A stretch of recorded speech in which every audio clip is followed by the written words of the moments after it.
Hi everyone, bonjour tout le monde de l'Afrique et de Sibiti, Pointe-Noire et Brazzaville. Amen. Est-ce que vous êtes excités d'écouter la parole de Dieu? Amen. Amen. On va commencer avec une cantique. Je suis heureux, voici la bonne nouvelle. OK? On y va, on chante encore ensemble. Je suis heureux, voici la bonne nouvelle. Jésus a ôté tous mes péchés. Et je chante car la vie est belle. Jésus a ôté tous mes péchés. Autrefois la tristesse gagnait mon cœur, mais la paix est entrée avec mon Sauveur. Et je chante car la vie est belle. Jésus a ôté tous mes péchés. Amen. Quand on vient à Jésus-Christ, amen, on lui donne tous nos péchés. Il les prend, il les pardonne. Tout est en dessous, caché en dessous du sang de Jésus-Christ. Amen. C'est merveilleux. Donc, apprenez cette cantique parce qu'on va le chanter encore la semaine prochaine. On commence avec prière et on va continuer notre étude sur le leadership. Père éternel, merci pour cette journée et pour l'opportunité de regarder dans ta parole et t'instruire dans ta parole.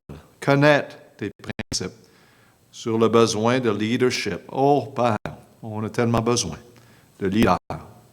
Dans un monde qui est tellement dans une différente direction, différentes façons de penser. Aide-nous à connaître ta parole et à vivre par tes principes.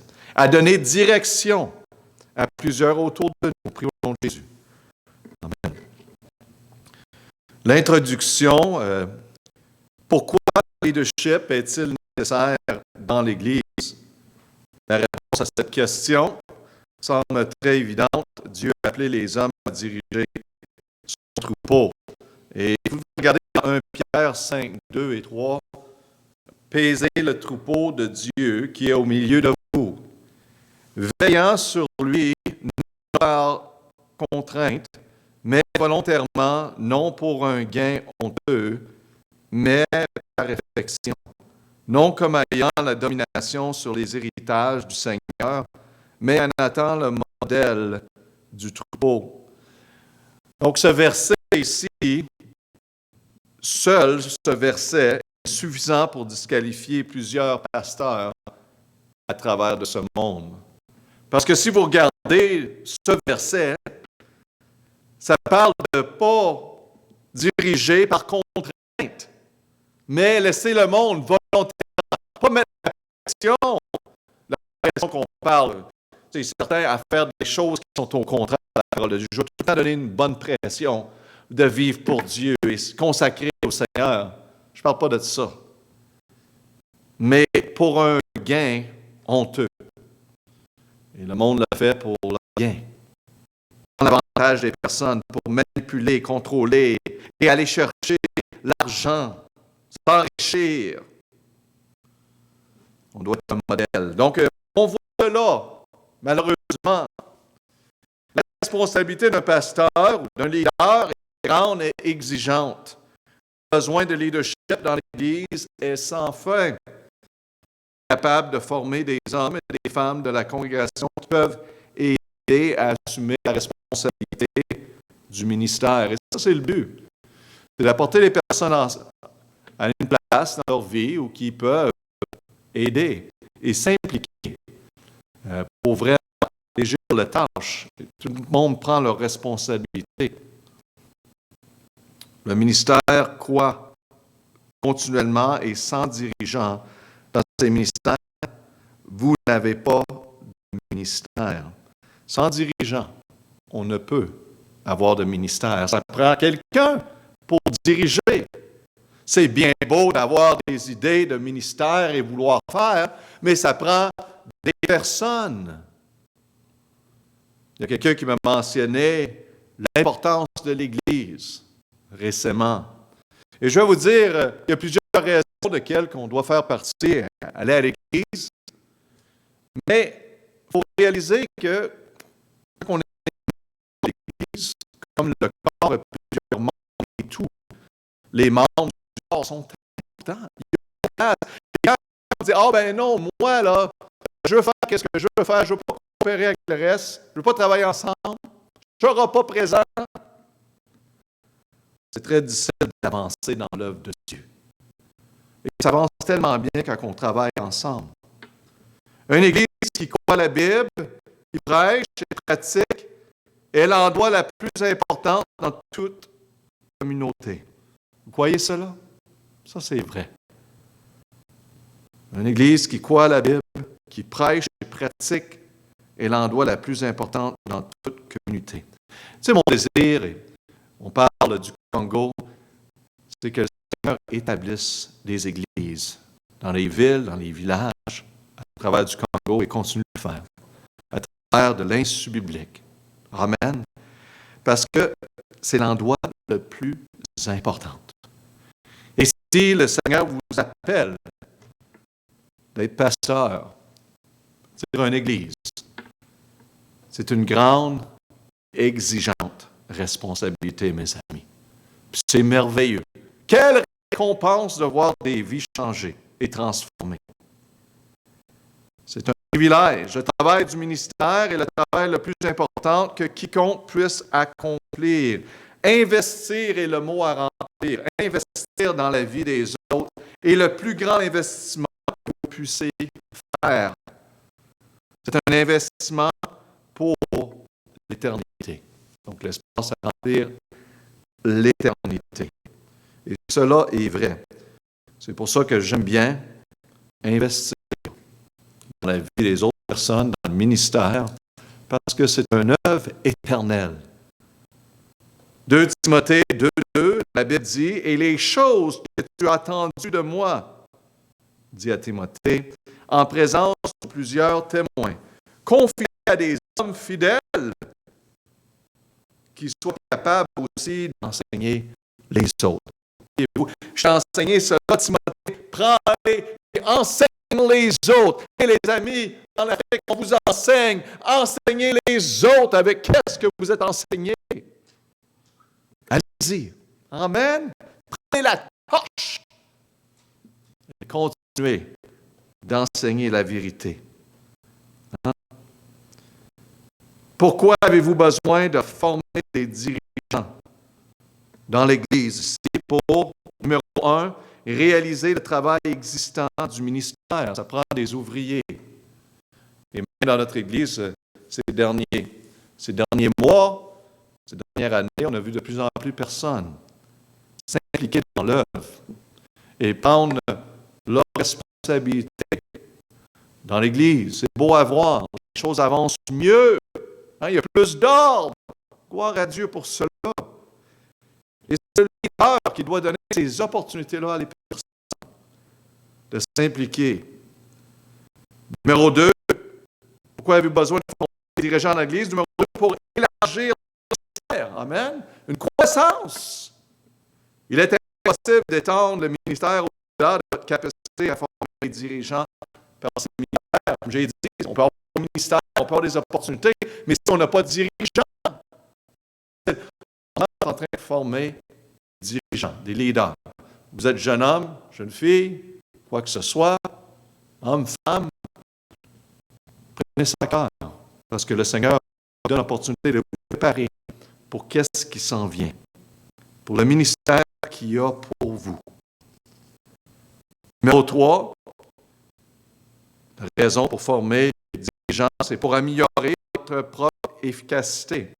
Et comme cet leader est en train de former d'autres personnes, s'il y a d'autres personnes, ça va améliorer l'efficacité, bien sûr, de l'organisation de l'Église et tout, le plus de dirigeants qui sont impliqués. Et je vais vous dire, on veut tous avoir des personnes qui vont prendre des opportunités, qui vont remplir des postes dans l'Église et quoi que ce soit, ou même au travail. Mais vous savez qu'il y a tout le temps un bon temps, un bon moment, et des bonnes personnes à mettre. Donc, on n'est pas en désespoir de mettre n'importe qui, parce qu'on a une image, on a une réputation, on a un message. La personne qui prend un poste doit vraiment avoir les qualifications pour le faire. C'est important d'avoir des bonnes personnes en place.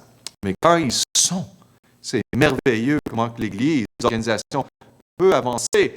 Numéro 4, pourquoi former? Pour développer les gens à leur plus grand potentiel en Christ. Et ça, c'est important. Chacune des personnes, comment on peut s'impliquer dans la vie de cette personne à point A, à point B, et celui-là à point B et à point C, et celui-là à point C et à point D, à point D et à point E. Vous comprenez? Ou non, je peux continuer. Point E à F, F, G, H, non, G, K, L, M, N, P, Q. OK. Amen. OK, j'ai entendu un amen. Cet amen-là vient de l'Afrique, là? OK, c'est bien. Ouvrez vos yeux à les personnes autour. Comment vous pouvez investir votre pour apporter les personnes à la prochaine étape de leur vie. C'est merveilleux. Donc, numéro 4, potentiel est le mot à inscrire dans l'espace. Potentiel en Christ.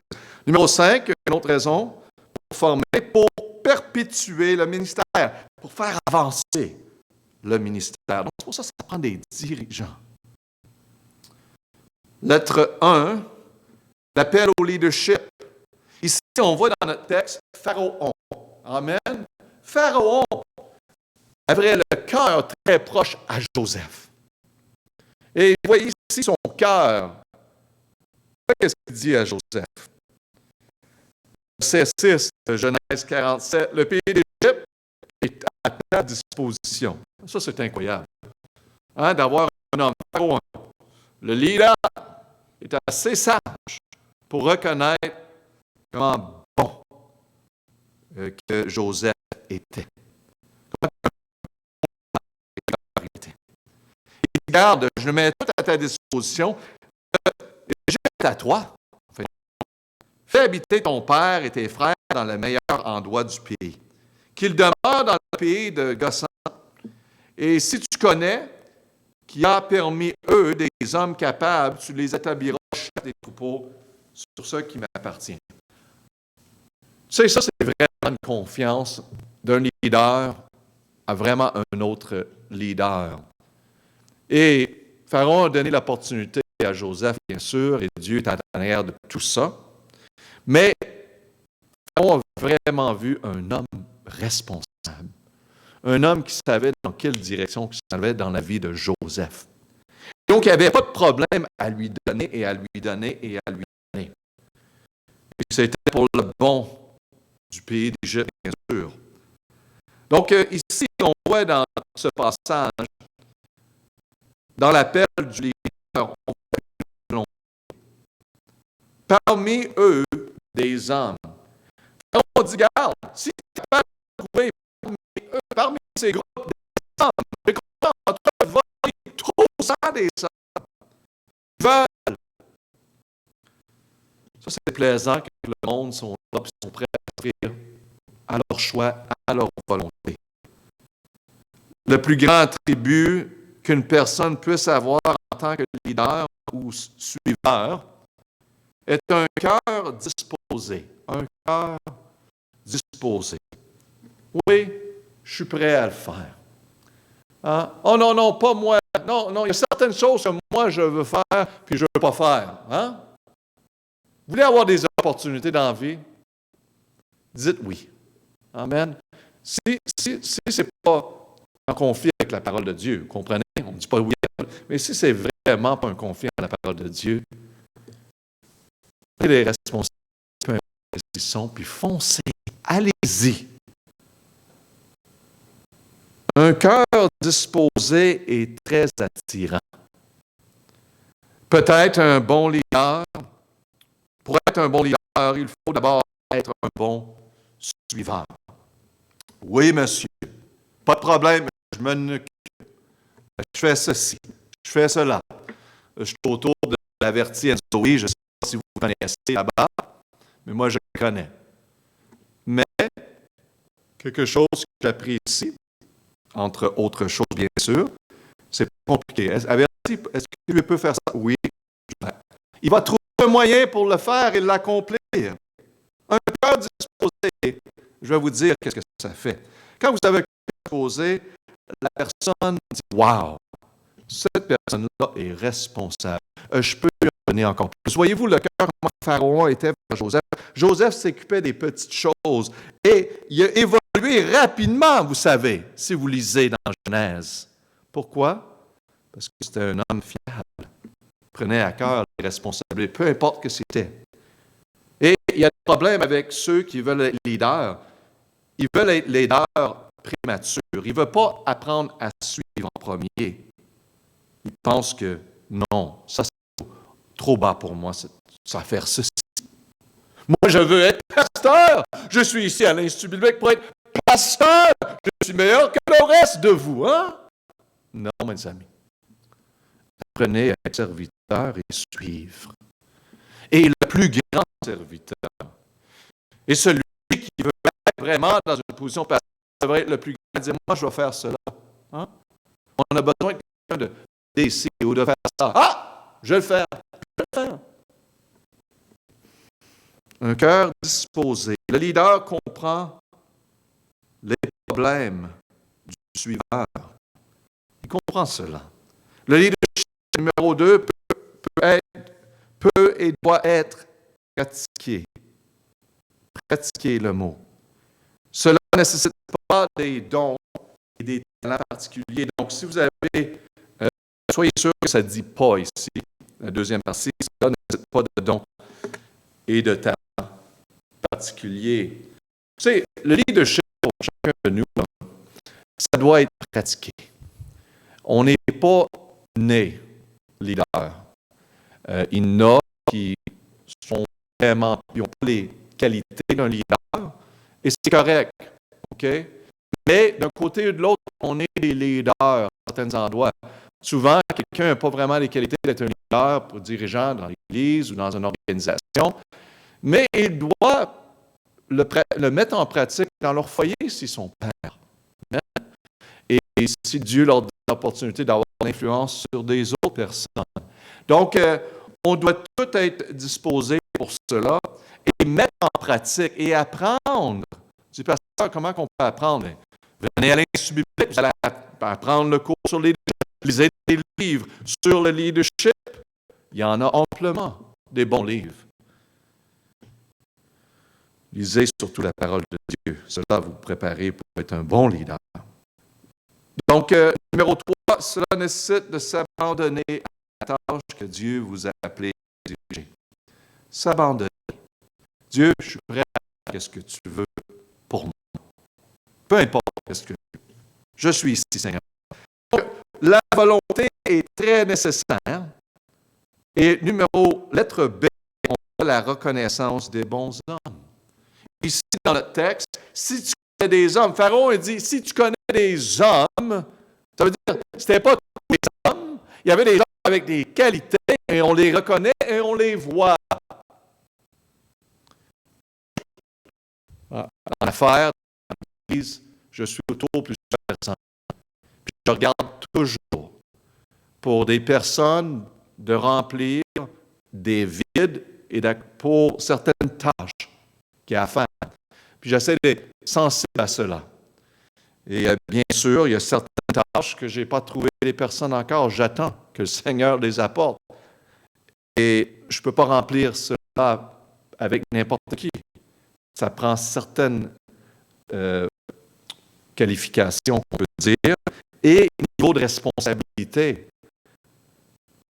Donc, si vous voulez avoir opportunité dans la vie, apprenez maintenant quand vous êtes jeune. Parce qu'on va être capable de vous identifier. Ah oui, ce jeune homme, regarde cette jeune fille. Ah, ses qualifications, on voit. Et ça va ouvrir les portes pour vous dans la vie. Attendez pas que vous êtes plus vieux. Quand vous êtes vieux, je vais m'impliquer. Non, maintenant, le plus petit d'entre vous, impliquez-vous. Vous pouvez aider, vous pouvez arriver à l'Institut biblique et préparer les livres, les cahiers, aider les leaders. Allez-y. Impliquez-vous, les amis. Si vous sachiez comment cela va vous donner plus d'opportunités dans le futur. Numéro 1, énumérez certaines des caractéristiques qui, selon vous, sont essentielles au leadership. Donc, moi, je les ai écrits. A, B, C, D. Je pensais les laisser libres. Mais vous pouvez les ajouter comme vous voulez. Moi, j'ai dit certaines qualifications nécessaires, essentielles pour le leadership. Et vous pouvez ajouter, bien sûr, numéro 1, la capacité de faire preuve d'intégrité. Moi, je trouve que l'intégrité, le caractère d'une personne est très important. Qu'est-ce qui se passe à l'intérieur de la personne? De conscience de soi, d'être réel avec soi-même, qui nous sommes. Hein? Pas essayer de convaincre les autres qui nous sommes pas, et de se convaincre nous autres qui ne nous sommes pas. Soyons réels. Et on vit par la foi, bien sûr, mais soyons réels. De courage, de respect, d'empathie, de gratitude et de compassion. Ça, c'est des qualités importantes de leader. Il n'y a personne de parfait, mais c'est des choses qu'on doit travailler, démontrer. Aussi, un leader, certaines caractéristiques nécessaires, c'est la capacité de développer son influence. La capacité de maintenir un système de communication solide. Cela, c'est toujours un défi. Et plus qu'on avance au niveau de l'accroissement dans une compagnie, dans une église, plus qu'on réalise les besoins de communication. Et moi, je le vois encore cette année, monter le niveau dans l'église encore. Et dans la business, il faut monter le niveau. Je vois des lacunes, tu sais, je vois ces choses. Et c'est ça, le leader doit être sensible à ces choses. Et lettre D, la capacité d'inspirer les autres et de garder motivés pour bien performer. Ça, c'est important. Transmettre la vision. Amen. J'ai parlé averti qu'on va aller dans la nouvelle bâtisse pour avertir. Hein? Inspirer les autres et les garder motivés. Non, s'il vous plaît, ça c'est... Oui, des petites choses comme ça, bien sûr, mais c'est beaucoup plus que ça. Des autres personnes, comment on peut les motiver, leur donner opportunité pour la croissance de toute façon que nous avons. Numéro 2, savoir, observer. Hein? Si tu connais, regardez pour les hommes qui observent, qui reconnaissent, qui comprennent. Numéro 3, vous devez pour observer le potentiel d'un homme. Le potentiel, n'est-ce pas?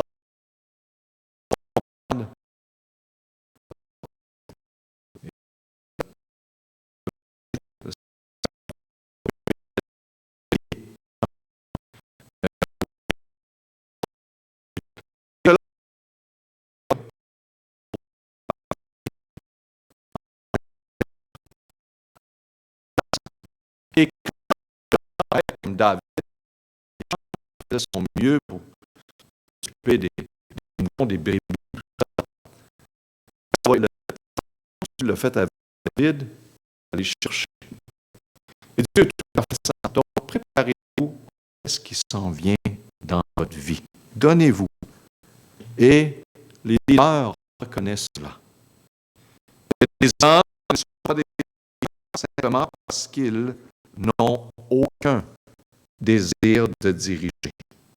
Donc, il faut reconnaître qui a le potentiel et qui n'a pas le potentiel. Moi je veux simplement dire que si quelqu'un n'a pas le potentiel de certaines choses, que ces personnes-là sont aussi bonnes que les autres. Vous comprenez? Mais c'est important, comme leader, qu'on ne prenne pas des personnes qui n'ont pas le potentiel de combler ce vide juste pour trouver quelqu'un. Vous comprenez? Juste pour remplir un espace. Parce que ce n'est pas bien. Ça sera efficace. Mais tout le monde est important, soit dans l'Église, dans une organisation. C'est à nous, comme leaders, de trouver les tâches, les responsabilités à certaines personnes. On parle ici de leader. C'est important de mettre quelqu'un en position qui a les qualifications pour cette position. On comprend bien? Amen? Gloire à Dieu. Et aussi, on voit dans notre texte, c'était des hommes capables. Pharaon dit, trouve des hommes qui sont capables dans notre texte. Ça signifie ici des hommes dignes, des hommes vertueux, des hommes forts, vaillants, une force des hommes d'influence. Ça sera des hommes que d'autres personnes vont suivre. Regarde pour ces hommes et ces personnes.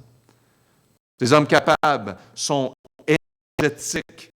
Des hommes, numéro 3, qui n'abandonnent pas. Qui n'abandonnent pas. Vous savez, dans l'œuvre de Dieu, dans le ministère, vous allez avoir toujours des situations difficiles. On continue, on ne lâche pas, on n'abandonne pas. Amen. On est ici pour servir l'homme ou servir Dieu? On est ici pour servir Dieu. Et toujours de l'opposition, peu importe ce qu'on fait dans la vie. Lettre D. Faites des dirigeants. Donc, vous avez des hommes qui sont prêts à le faire, à volonté. Vous reconnaissez ces hommes, c'est des hommes capables. Faites-en des dirigeants de ces hommes. Tu les établiras chefs. Cela implique la participation numéro 1.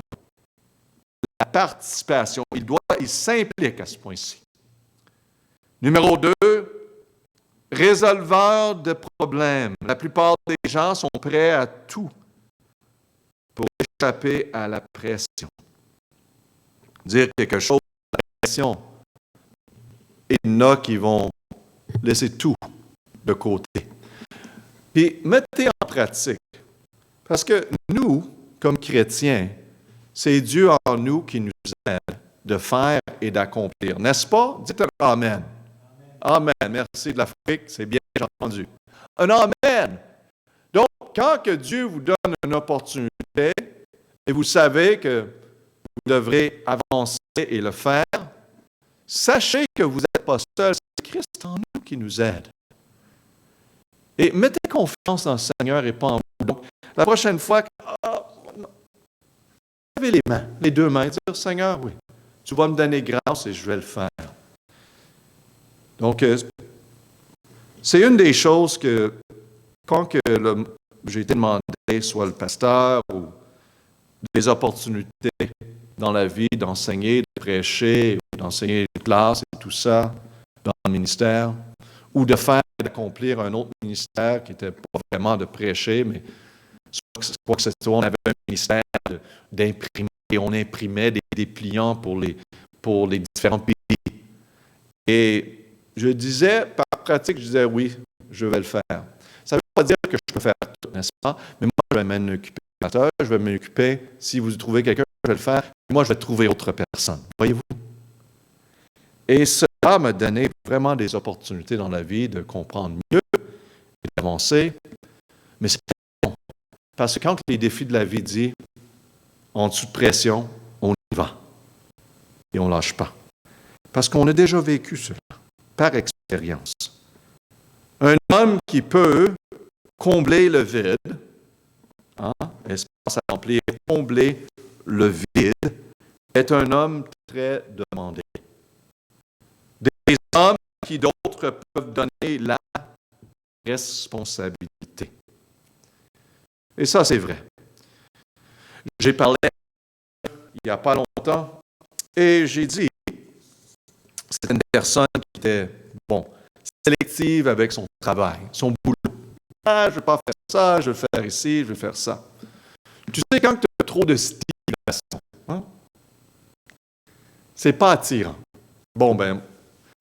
Moi, je ne demande pas. Cette personne-là veut avoir plus et plus et plus et ne se donne pas à l'ouvrage et à l'œuvre. Je vais trouver quelqu'un et cause tellement des problèmes et questionne tout quand c'est des choses très simples et tout est compliqué. Vous savez qu'il y a une autre personne qui est beaucoup plus simple, qui est prêt à aider, qui va choisir. Qui est simplement responsable, il faut faire la tâche et garder les choses simples. C'est pas qu'on ne veut pas améliorer puis on ne veut pas d'interaction, c'est pas ça du tout. Mais il y a des personnes qui sont très limitées à ce qu'ils sont prêts de faire.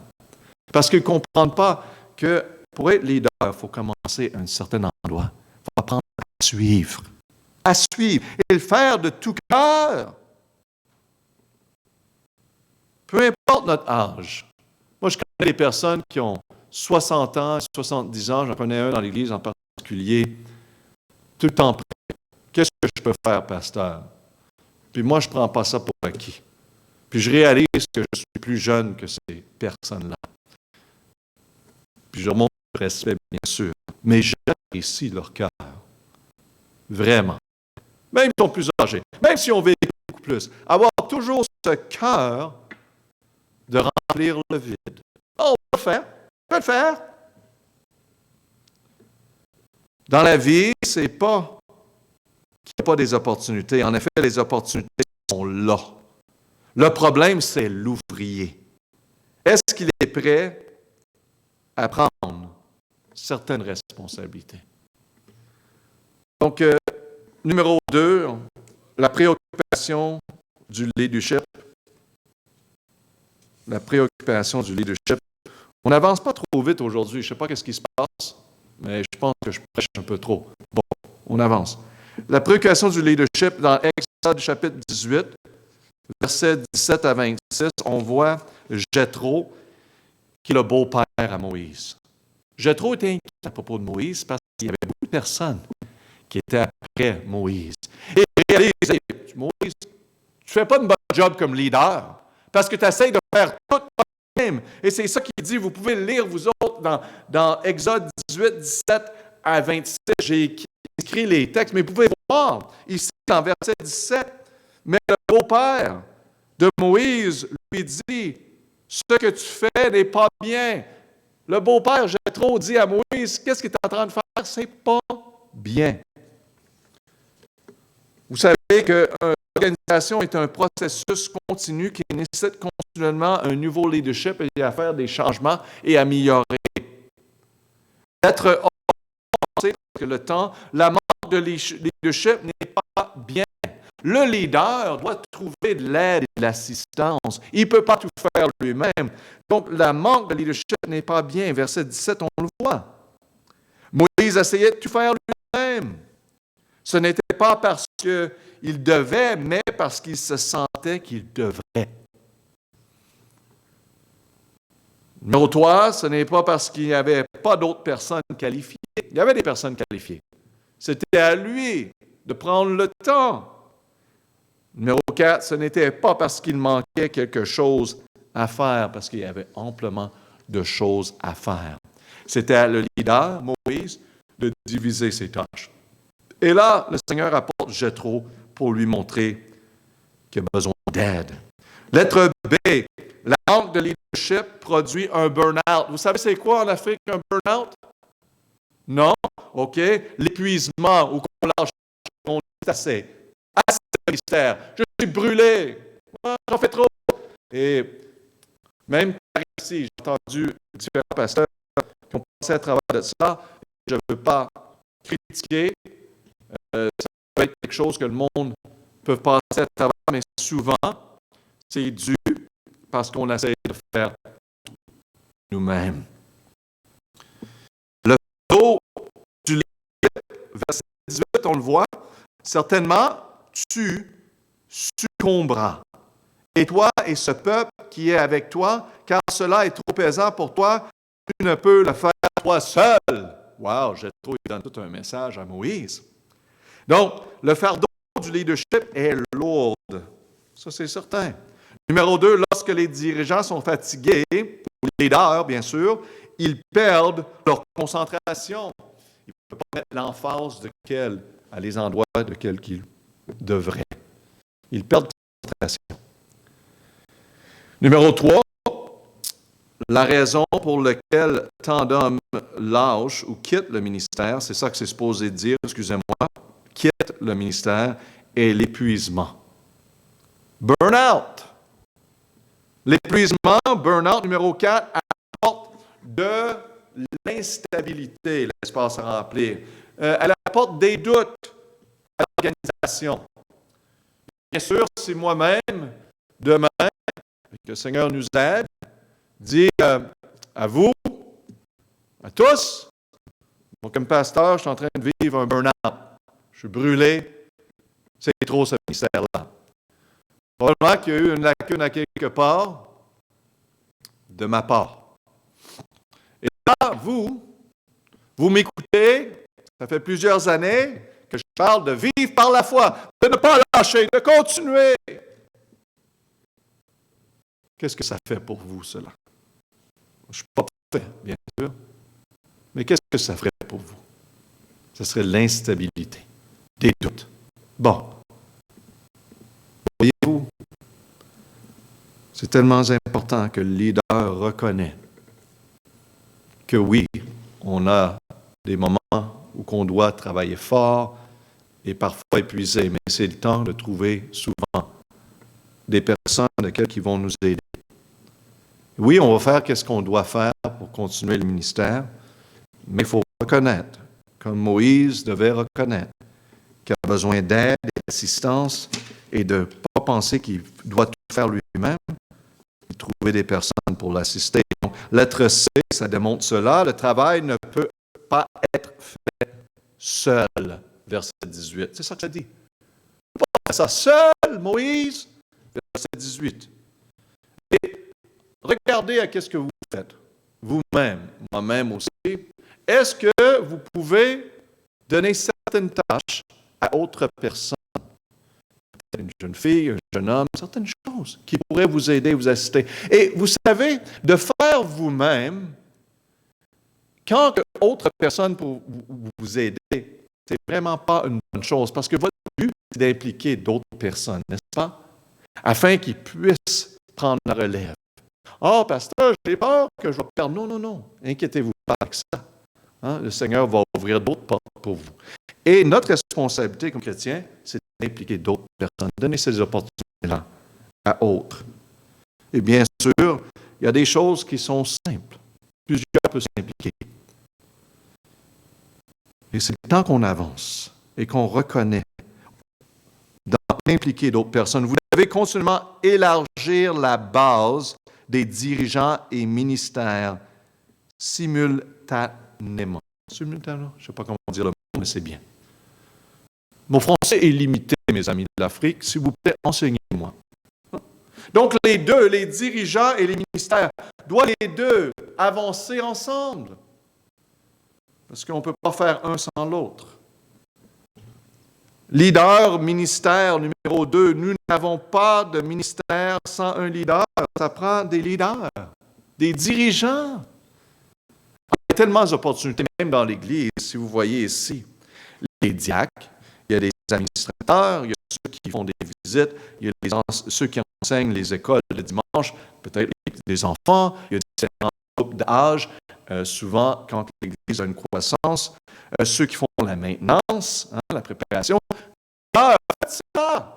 Du pasteur, on a un petit groupe. Commencez maintenant. Différentes tâches et responsabilités, c'est bien. Et les volontaires, allez-y, lavez les mains. Hein? Ce serait bien que la personne qui est là en train de diriger, que tout le monde dise, hey, on est ici, qu'est-ce qu'on peut faire pour t'aider, mon frère? Hein? Tout le monde vient ensemble. Hein? Et là, le leader dit, oh boy, wow, qu'est-ce que... Oh, oui, mettez de la pression sur le leader de cette façon-là. Disait, regarde, on est prêt à servir. Qu'est-ce que tu as pour nous? Amen.